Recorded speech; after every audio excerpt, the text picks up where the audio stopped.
السلام عليكم، ازيكم في فيديو جديد. ان شاء الله النهارده هنتعلم ازاي نعمل اري بس بطريقه دائريه. الموضوع ده كان معيق قوي بالنسبه لي في اول ما اتعلمت برنامج بلندر، بس لما فهمت الفكره حسيت ان هو سهل جدا، وليه ما نشرش معاكم العلم ده.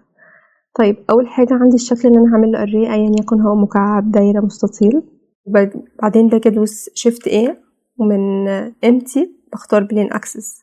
دلوقتي انا بقى عندي حاجتين، بقى عندي الامتي وبقى عندي الكيوب. هما دول الحاجتين الاساسيتين. كيوب ايا يكن زي ما قلت لكم ايه الشكل اللي انتوا عايزين تعملوه. طيب انا باجي بدوس على الكيوب ده وبدوس كنترول بحرف الاي وبقول له all transforms.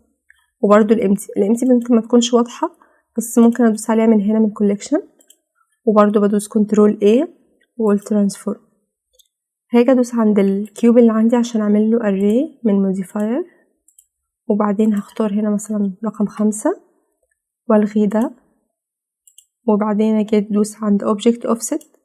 هدوس عند السهم ده هينزل لي حاجه هتكون شبه المربع كده، هاجي ادوس عليها واقول له اربطها لي بامتي. هاجي بقى اختار امتي من عندي من هنا، وبعدين هاجي احركها وليكن من هنا او من حرف الجي.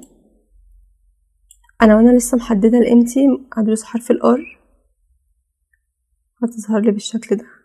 انتوا بقى عايزين تلفوها مثلا ار كده، ولا تزودوا مثلا عدد الكيوبس يكون عندي بالشكل ده.